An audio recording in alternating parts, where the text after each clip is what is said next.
Next நேயர்களுக்கு என்னோட அன்பான வணக்கங்கள். இன்னைக்கு நம்ம சனிப்பெயர்ச்சி குறித்து தான் பார்க்க போறோம். அதை நம்ம கூட ஷேர் பண்ணிக்கிறதுக்காக சித்தர் வாக்கு ஜோதிடர் பாலசித்தர் பாலஜனா அவர்கள் இணைஞ்சிருக்காங்க. வாங்க நிகழ்ச்சிக்குள்ள போகலாம். வணக்கம் சார். வணக்கம்மா. எப்படி சார் இருக்கீங்க? நல்லா இருக்கு, சிறப்பா இருக்குமா. Okay sir. எல்லாரும் இந்த சனிப்பெயர்ச்சின்னு பேசிட்டு இருக்காங்க. அந்த சனிப்பெயர்ச்சினா என்ன சார்? இப்ப முதல்ல பிரம்ம பிரபஞ்சத்தில் பிரம்மனால் உருவாக்கப்பட்ட ஒரு சக்தி தான் பிரம்ம ஜோதிடம் சாஸ்திரம்.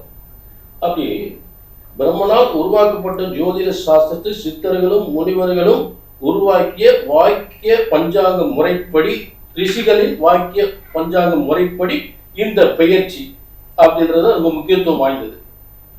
அப்ப இந்த பெயர்ச்சி என்பது 6/3/2026 இது உலகமே கொண்டாடப்படுகின்ற, உலகமே எதிர்பார்க்கப்படுகின்ற ஒரு முக்கியமான பயிற்சி. கண்டிப்பா. அதே நேரம் நம்ம இந்து ஆலயங்கள் திருப்பள்ளிக்காடு, உச்சனூர், திருநள்ளார் இந்த ஆலயங்களில் எல்லாம் இந்த 6/3/2026 அன்றைய தினம் மட்டுமே சனி பெயர்ச்சி விழா கொண்டாடப்படும். இது ரொம்ப முக்கியத்துவமா எடுத்துக்கணும். அடுத்து இந்த சனி பெயர்ச்சி எதுக்காக வருது, ஏன் வரணும் அப்படின்னா, ஒரு மனுஷன் அவனுக்கு ஒரு யோகத்தை முதல்ல கொடுப்பார். நல்ல தொழில், நல்ல வருமானம், நல்ல முன்னேற்றம் கொடுப்பார். அந்த பணத்தை பாதுகாக்க தெரியல, சரியான முறை நீதி நேர்மையோடு அந்த பணத்தை சரியா தொழிலுக்கோ வருமானத்துக்கோ சரியான முறையில பண்பாடு தெரியல. அதே நேரம் குறுக்கு வழியில ஒருத்தன் குறுக்கு சம்பாதிக்கிறத ஒரு தொழில கொடுக்குறாரு. ஆனா ரொம்ப சீக்கிரமா கோடீஸ்வரர் ஆகணும், சீக்கிரமா லட்சாதிபதி ஆகணும் அப்படின்னு சொல்லி குறுக்கு வழியில நிறைய சம்பாதிக்கிற ஒரு வழியை ஈடுபடுறான். அப்படி ஈடுபடும் பொழுது சனிபன் அங்கதான் வர்றார். குறுக்கு வழியில கோடீஸ்வரர் லட்சாதிபதி ஆகிறான். அவனை இந்த 7.5 சனியாகவும் கண்டக சனியாகவும் அஷ்டமத்து சனியாகவும் வந்து இதுதாண்டா 7.5 சனி அப்படின்னு சொல்லி எல்லாத்தையும் இழக்க வச்சு நடு ரோட்ல நிப்பாட்டிடுவார். கடனாளி ஆகிடுவார். இதுதான் 7.5 சனியோட முக்கியத்துவம் வாய்ந்தது. Okay sir. இப்ப நம்ம ஒவ்வொரு ராசிக்கும் தனித்தனியா பார்த்துலாம் சனி பெயர்ச்சி குறித்து. இப்ப நம்ம கன்னிராசி நேயர்கள் பத்தி பேச போறோம் சார். அவங்களுக்கு சனி பெயர்ச்சி எப்படி இருக்கு? பொதுவாவே அவங்க எல்லாம் கொஞ்சம் அமைதியான சுபாவம் கொண்டவங்களா இருப்பாங்க. அவங்களுக்கு எப்படி சார் இருக்கு? இப்ப கன்னிராசி, இந்த கன்னிராசிக்கு 5ஆம் அதிபதி 6ஆம் அதிபதி. இது இந்த 5, 6க்குரிய சனி பகவான் 7ஆம் இடத்துக்கு போறார்.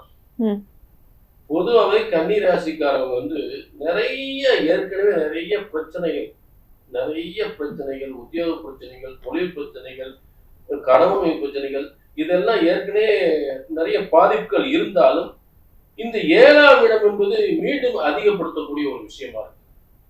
7ஆம் இடம் வந்து கணவன் கலஸ்தர ஸ்தானம், கணவன் மனைவி ஸ்தானம் அப்படின்னு சொல்லக்கூடியது.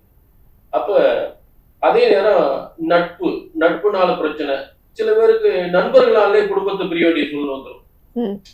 ஏதாவது நண்பர்களால குடும்பத்தை கணவன் மனைவியில பெரிய பிரச்சனை வந்துடும். அதே காதல் பிரச்சனை, ஏன்னா 5ஆம் அதிபதி போய் 7ஆம் இடத்துல இருந்தா காதல், தவறான காதல். அந்த தவறான காதல்னால ஐயவள லவ் பண்ணி ஏமாந்துட்டேன் அப்படின்ற ஒரு நிலை வந்துடக்கூடாது, கவனமா இருக்கணும். ஏமாற்றங்கள் வரும்னு சொல்றீங்க. ஏன்னா 5ஆம் அதிபதி 7ஆம் இடத்துல இருந்தா கண்டிப்பா காதல் திருமணம் ஏற்படும். அது மொத்தத்துல திருமண வாழ்க்கையில் கவனமா இருக்கணும். கணவன் மனைவி உள்ள பிரச்சனைகள், ஏன்னா அவரு சப்தம பார்வை 180 டிகிரி, அங்க இருந்து நேரம் 180 டிகிரி வந்து ராசியை பாக்குறாங்க. சந்திரன் இருக்கக்கூடிய இருந்தா கன்னிராசி, சந்திரன் தான் கன்னிராசியில் இருப்பார். அப்ப சந்திரன் மனசு உடலையும் நிதானமா நல்ல புத்தியை வந்து கொடுக்காது. அப்ப புத்தி பேதலிக்கும். அப்ப புத்தி பேதலிச்சு கணவன் மனைவி தப்பா பேசி சண்டை, தவறான ஒரு முடிவு, தவறான பேச்சுவார்த்தை, இதெல்லாம் உருவாகி அதிக வாய்ப்புகள் குடும்பத்தை பிரியக்கூடிய சூழ்நிலை ஏற்படுது. அப்ப இதுக்கு என்ன தீர்வு அப்படின்னா, அதாவது குடும்பத்தை விட்டு வெளியூருக்கு போங்க, வெளி மாநிலம் போங்க, வெளியூர் போங்க, வெளிநாடு உத்தியோகம் கிடைச்சா வரவேற்பு, தாராளம் போங்க. இதுக்கு தீர்வு அதுதான். அப்ப இந்த 7ஆம் இட சனி என்பது கணவனை பிரிப்பதால் உள்நாட்டு தொழிலே, உள்நாட்டு வியாபாரத்தை விட்டு வெளியூர், வெளிமாநிலம், வெளிநாடு போன்ற தொழில்களில் இருப்பவருக்கு சூப்பரா இருக்கும், பிரமாதமா இருக்கு. கணவனுக்கு எந்த பிரச்சனையும் வராது, எந்த பிரச்சனையும் வராது. ஓகே சார், இவங்களுக்கு எந்த மாதிரி விஷயங்கள்ல கவனம் தேவைன்னு சொல்லிடுங்க சார். இப்ப பொதுவா கணவன் மனைவி வாழ்க்கையில் ரொம்ப கவனமா இருக்குன்றது முதல்ல. கண்டிப்பா. அடுத்து 7ஆம் இடத்திலிருந்து அவர் பார்க்கக்கூடிய இடம் 9ஆம் இடத்தை பார்க்கிறார். 9ஆம் இடத்தை பார்க்கும்போது தந்தையின் மூலம் ஒரு பாதிப்பு ஏற்படும். உயர் பதவி கிடைப்பதில் தாமதம் ஏற்படும். பண வரவு, நிறைய பணம் சம்பாதிக்கணும், நிறைய முன்னேறணும் அப்படின்னு நினைக்கக்கூடியவங்க அது பூரா பிளாக் ஆயிடும். உயர்ந்த முன்னேற்றம் அடையக்கூடிய கூட தாமதப்பட்டு போகும். பெரியவர்கள் இருந்தா அவங்களுக்கு உடல்நிலை பாதிப்பு, தந்தைக்கு உடல்நிலை பாதிப்பு, இல்லாட்டி தந்தையை பிரிய வேண்டிய நிலை. 9ஆம் இடம் தந்தை ஸ்தானம்.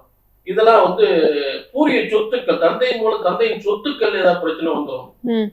இதெல்லாம் பாதிப்பு கொடுத்துரும். ஏன்னா அங்கிருந்து அந்த 9ஆம் இடத்திலிருந்து 5ஆம் இடம் தான் ராசி, பூர்வ புண்ணியஸ்தானம். அப்ப தந்தை வழி சொத்துக்கள் பாதிப்பு ஏற்படுறதுக்கு நிறைய வாய்ப்புகள் கொடுத்துரும். அடுத்ததா இந்த தனுசு ராசியை பார்க்கிறார். தனுசு ராசி என்பது உங்களுக்கு மிகப்பெரிய ஒரு வம்பு, வழக்கு, கடன், நோய் இதெல்லாம் ஏற்படுத்துறதுக்கு வாய்ப்புகள் நிறைய கொடுத்துரும். இந்த 7ஆம் இடம் என்பது மிகப்பெரிய ஒரு பாதிப்பை ஏற்படுத்தக்கூடிய நிலை இருக்குது. இதுல சரியான சூட்சமும் சரியான ரகசியம் என்ன அப்படின்னு பார்த்தோம்னா, அதாவது குடும்பத்தை விட்டு வியாபாரம், தொழில், வருமானம், முன்னேற்றம் என்பது வெளியூர், வெளிநாடு, வெளிமாநிலம் போறவங்களுக்கு ரொம்ப சிறப்பா இருக்கும். ஓகே சார், இவங்க எந்த மாதிரி கோயில்களுக்கு போலாம்னு சொல்லிடுங்க சார். இப்ப இவங்களுக்கு அதாவது சாஸ்தா, ஐயனார் சாஸ்தா, கருப்பணசாமி போன்ற ஆலயங்கள் ரொம்ப சிறப்பா இருக்கும். அதே மாதிரி சனி பகவான் ஆலயங்கள் திருநள்ளாறு போறது ரொம்ப சிறப்பா இருக்கும். சரிங்களா? முக்கியமா ஐயனார் சாஸ்தா, கருப்பணசாமி ரொம்ப பிரமாதமா இருக்கும். அது வழிபடும். ஓகே சார், ரொம்ப நன்றி சார்.